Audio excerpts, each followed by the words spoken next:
So now we're back on the East Coast, and we're seeing Acricorn is getting really upset. Remember, Acricorn, the Sea Goat King, is trying to have everything on schedule, right, for this whole integration program that he's trying to operate and offer to the surface of the planet, and to get things expanding, be both between the underworld that he's ruling underneath the Earth, and also for the Jaguar people to be able to leave the planet. And at this point, everyone has rendezvoused at the east point.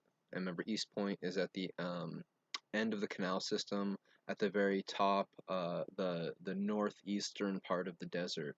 And they're in this town, and it's a really mixed town. It has a lot of gator people, crab people, iguana people, all kinds of different groups are there, and so they're rendezvousing there, and it's really hot, and the Goat King is pissed. He's, where is Ganwan? Where is the elephant that he sent back west to go get to track down his ram, the female, remember, who they've just met, the fifth ram out there, and I have now met the deer chief and are traveling to meet them. But the Goat King is upset. He's expecting his elephant to be back by now with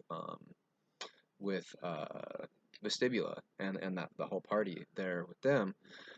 But they're not back yet, and so the Goat King says, let's go into this kombucha bar because it's a hot day. He wants a cold drink, and he's gonna sit down and talk to Raja. So remember, Ja is the male jaguar and had been coming up the east coast with Luna, who had made it through the whole journey of the deer, taking on wearing the antlers like the ram. Because remember, when at the very beginning, when the three deer were found on the coast, Luna had made it across the southern plateau, and then traveled up the east side with Ja, while Raed had taken the two rams with up to the desert and had taken, and then Raed stayed with Mercurial across the desert to the east coast there, and then and we're still waiting for Vestibula, and also the Sky Ram, and then also there's the Northern Ram, who's the one that came out with the humans. Is going to be the northern domesticated human. So what's happening is they come into the kombucha bar, and everyone's sort of gathered around there, and they're all listening to the Sea Goat King Acricorn, who's sort of settling down at it, accepting the elephant's going to be late, and is using the opportunity to spell out the plan and to talk with Raja about the emergence of the unfolding geometric sequence, the geometric plan that the Sea Goat King has prepared for the evolution of the rams, on the surface. Because remember, the rams have for thousands of years, since before the or really when the Jaguar ship landed, um, any wild rams were tracked down by the Sea Goat King and brought underneath the earth, and where they developed a civilization where they have, healthcare and education and television, and they have the Sea Goat King has, for their society it's managed a lot by these, flying monkey people and these flying sea goat people who are sort of their, teachers and educators and their fellow citizens and this kind of thing. But now the Sea Goat King is interested in getting more populations of rams on the surface of the earth, and is spelling out the plan to Raja here at this kombucha bar where they're all chilling out, cooling off with some nice brews like this here, the vanilla oak from Dr. Brew organic kombucha. So they're all drinking kombucha, cooling down, and the Sea Goat King starts spelling out. Oh, and the Sea Goat King has next to him a bunch of purple crabs. Remember, the Sea Goat King is very proud of the crab people. He supported them from the beginning. It's had a very deep, deep partnership with the crab people, like this here, the cancer lighter. And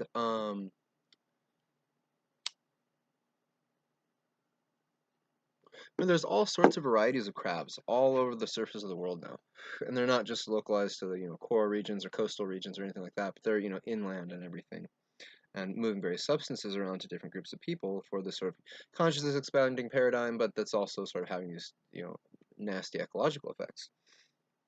And but the Seagoat King is very proud of what has come of the crab people, and has some of his most special purple crab people that he usually doesn't even bring them out to the surface of the earth, and he has them down in his vast civilization underneath the earth where there's air and everything, and it's a maintained underground civilization where there are crab people, but they're totally different than the surface crab people, and these are special purple crabs that the sea goat really has this deep relationship with the sea goat king, and in fact relies on the purple crab people to tell him what's going on with all of the crab people all over the different world. Because when the crab people go into their trance meditation state after they have a big meal, and they go into a rest, and they go into this state where they can communicate in their vibrational language without having to click. They just have these internal clicking systems that they communicate with directly with all of the, and there's sort of this uh, sort of collective, not quite a hive mind, because there's autonomy within it. Each of the crab people has its individual community of beings on it with its body. And but there's these special purple crabs that are the sort of psychic relay network for what's going on with all the crabs all over the world with the Sea Goat King directly. So he's surrounded by these crab people, so that he has chronic communication directly with what's happening. So he knows again what's going on with Lee, and Lee is here now, or Eel rather. Remember Eel, or sorry, Eel. Eel. We're gonna meet Eel soon. So they're waiting for the people to come across east, and then they're gonna go up and they're gonna meet Eel and the Northerners, and then the Sea Goat King, Acricorn, is gonna end up getting this machine that he needs. Remember the machine that got destroyed on the boat? The Gator people were being told are bringing it down here to meet them. And so the Sea Goat King is discussing the plan for the evolution basically of rams on the surface of the world, and how he's going to do this geometric expansion of population for some time by releasing rams over time. And he says, um, he just starts with the north, and he says, the ram Marshall is the name of the ram that was released to the human miners. Remember that the human government had come and picked it up and said that, and the Sea Goat King says, I've heard from through the crab channels that um, the humans have Marshall, and he's in a protected facility for that's going to be the where domesticated rams start with humans. So he's going to have one group of rams in the north is going to be a group of domesticated rams stewarded directly by humans, where they have this direct husbandry with animal husbandry with the humans, with the rams, and they're going to be in these protected facilities where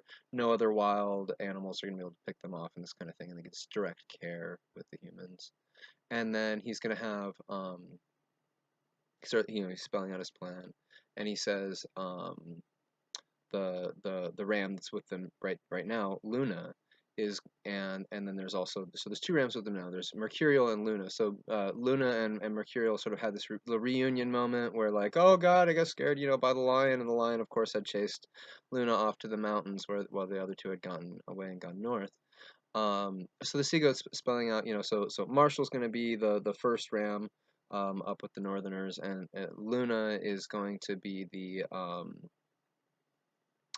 uh, the ram for one of the rams for the south that's going to be the first uh, domesticated ram um, in the southern area, but that's going to have to be kept away from the bulls. And so they're gonna so the Sea Goat King is spelling out how they're gonna establish with the Southerners down south. Remember, Eel has the ability to communicate with Lee, and eventually they're going to integrate, and the Southerners are going to come back down to their local communities, and they're going to bring groups of the native Southerners from the East Coast over to the West Coast, so that they can have both their bull herds on the West Coast of the southern part of the continent, and then they'll be able to have ram herds on the east side of the plateau, because remember they have to keep the rams and the bulls kind of separate until they learn until the bulls figure out that the rams aren't trying to take their mates and this kind of thing. Otherwise the bulls are attacking them. They have this chronic sort of battle between the herds, and so in order to prevent this battle between the herds down south, they're gonna maintain that on the west side of the plateau the bulls, and on the east side of the plateau they'll have the rams, and the first one is going to be Luna because Luna made it across. And the Goat King explained to Mercurial, that Mercurial, you're gonna get to be, since you've had this journey with the Jaguar, with Jah, you're gonna get to be the wild ram that is not totally wild, like doesn't develop or anything, but the wildly developing ram. So you're gonna get to be the ram that um is sort of the wild ram of the plateau regions that is in between the east and west coasts.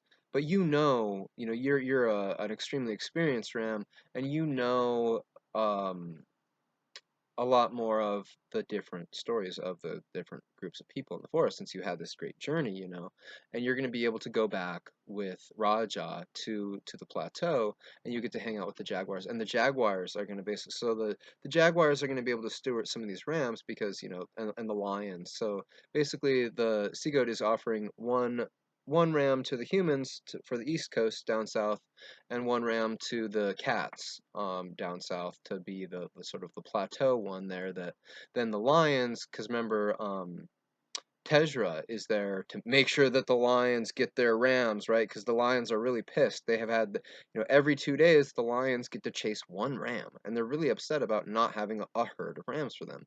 So the rams that are going to be at the plateau, and again, and so now Raja says, that's great. We'll be happy to leave, because remember, the Jaguars are planning to leave with their ship, and they're planning to leave with Jaguars and deer and whoever wants to come with them wherever they're going, in their giant spaceship to go to different areas of the galaxy with, whoever wants to come with them from Earth, and eventually to come back to Earth with a new crew of various creatures, and hopefully no stowaways like the way the scorpion people even got to Earth. Remember, was there was a stowaway scorpion on the Jaguar ship who ended up, killing the last deer down south, which is why there's this whole story going on with a ram that dresses like a deer down south to sort of remember the story, so that the forest remembers the story of the deer who had once been there.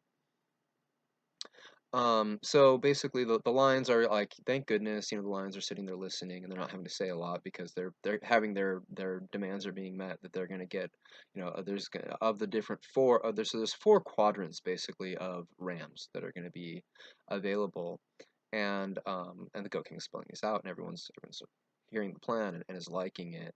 And Raja says, yeah, well, we're gonna leave with our ship, and we'll be glad to leave some jaguars here on the Earth to help with the stewardship of the rams in the central region of the southern continent, where the swamp is, right? Because it's not going to be a plateau anymore once the ship takes off, which has been there for like millennia. Um, and so he says, we'll leave behind jaguars so that the lions don't get too arrogant, about how they're the king of the jungle, which is true. Raja says, the lion is the king of the jungle, but the lion isn't always the one who listens to everyone in the forest. And because the jaguar has this deeper sense of listening with everyone, they're happy to leave behind some friendly jaguars who know the truth and know the honor of the ram of that region. So basically, there's going to be wild herds of rams that are being stewarded by jaguars and by lions, and that maintain a healthy population without an overrun and without a sort of lazy, what doesn't happen to the deer people. So basically, the Goat King is spelling out to all the different groups of people, like, rams are going to be on the surface of the earth. This is the age of the ram, right? But during the age of the bull, while the bulls were well stewarded, and so there's plenty of excellent, well cared for, domesticated bulls who are a little bit funky with their mates. But during the age of the bull, something horrible happened with the deer, that the Goat King is trying to make sure that this doesn't happen with the rams this time.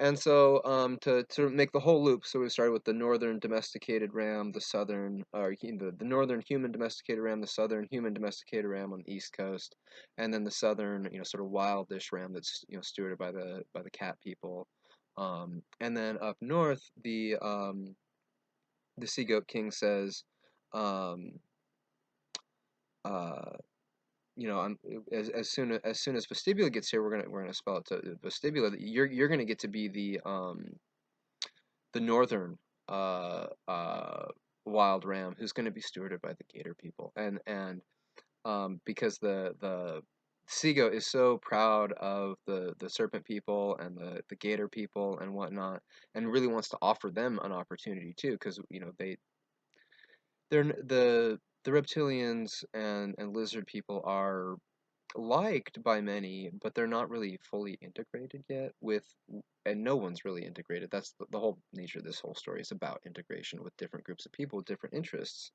But the Goat King wants to be able to see interests of reptilians better represented in the Age of the Ram. So the Goat King's really excited about being able to give the Gator people to see what the Gator people can do with a wild herd of rams, and so it's going to give so there's going to be closer to the southern area near the canals. He's going to let the Gator people take care of the next generation and herd of rams. So the Goat King's spelling out this great and mighty plan of having Gator people stewarding the rams in the north that are closer to the desert, the humans having domestic stewardship over the rams that are further up north, and the Goat King starts spelling out how this is going to work. And so the Goat King says, in a day or two, once all of this is all settled and everyone gets, on the same page and then disperses to their various regions again, and so does their journeys home, right? Because they're all gathering for this great business meeting that's coming up soon. But once they disperse to go home, then he's going to start releasing in a geometrically expanding sequence the more rams, and he's going to start releasing one ram in the through the mining um, area up north where Marshall came out.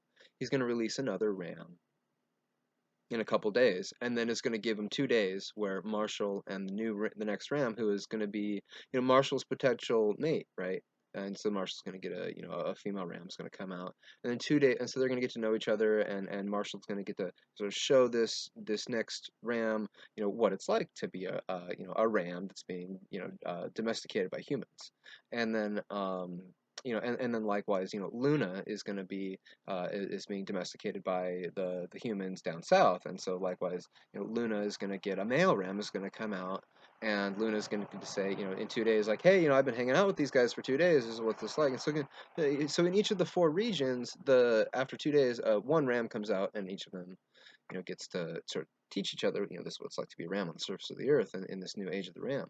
And then 2 days later, two more rams are going to come out in each of the regions. So then each region, expands geometrically. So you go from one ram to two rams, and then four rams, and then 2 days after two rams are released, then four rams come out. 2 days after the four rams come out, eight rams come out. So we get this rapidly growing population of rams, and the goat king says it's only going to start as a geometric. It's going to become a logarithmic sequence so the population levels out, and then it's going to maintain a stability so it's not always growing, and by not releasing any rams and just based on the natural reproductive sequences of the rams, and then how they get predators on them, their natural predators. So in the case, domesticated rams they don't really have predators, they just have humans that sacrifice rams, because rams breed more than they need for reproduction, and so at certain times the humans will sacrifice rams. And then likewise the ones that are being stewarded by the gator people up north, the gator people just get to there's a hunt, and the rams run around, and the gator ends up getting a ram. And likewise down south, the lions are going to get to eat rams. That's the lions interests are protected because they know they hear that the plan by the Sea Goat King is to have Mercurial will be the first ram in the south that's stewarded by the cats, and the cats aren't going to eat all the rams right away. That would defeat the purpose of getting this herd going. So the lions are like, they're understanding, they're like, thank goodness, in a few weeks there's going to be dozens of rams running around, and we'll get to start eating rams. Thank goodness. They've been the lions have been smelling rams and chasing rams across the southern continent every other day and not getting to eat a ram. So the lions are just like having a party there, or Tezra is like trying to get everybody to party. Drink more kombucha and bring some more of these greens that the iguanas have these wonderful herbs that they gather from the forest there that they're serving the people at the kombucha bar, and everyone's hearing this plan is getting really excited. And then the purple crabs, the little purple crabs, start piping up. So the crabs are talking, and the sea goat king starts saying, okay, well, the mama crabs are telling me that the gator people are getting closer, and that they're gonna offer us a feast in better weather. So the sea goat king is like, it is hot down here at the east point, so they're gonna go up north a little bit, where the humans are gonna come. Eel and some of the northerners are gonna fly down in a ship, and this is gonna be up still in the southern regions, close to or it's in the northern area, but it's close to the desert, but it's at least far enough away that it's not so hot, and everyone's going to rendezvous there. And in fact, the Gator people are bringing, remember, this machine that can translate the crab language for everyone. So the Gator people are bringing the replacement for the machine that was lost on the boat. And the reason that they need this machine is because not all the humans want to take the stuff that lets them be able to understand the crab language, right? And humans have television and this sort of thing, and there's going to be a big press conference after the meeting, or perhaps during the meeting. Even the Sea Goat King is sort of considering this. Are we going to do a live press conference when all the groups kind of meet there? And so the Sea Goat King is sort of getting the word from the purple crabs that this is what's happening, with the mama crabs and Crackler, and what they're going through, and that they're coming with the deer chief Boosh is going to be meeting them. And so there's this massive network of communication that the crabs are allowing to be relayed to lots of the different people. And so the Sea Goat King is like, thank goodness, let's get the heck out of here. Let's go north, after we all rest up. And so they all go out, and they have a little party out there on the beach, and then they rest up in order to head up north to have the final big business meeting.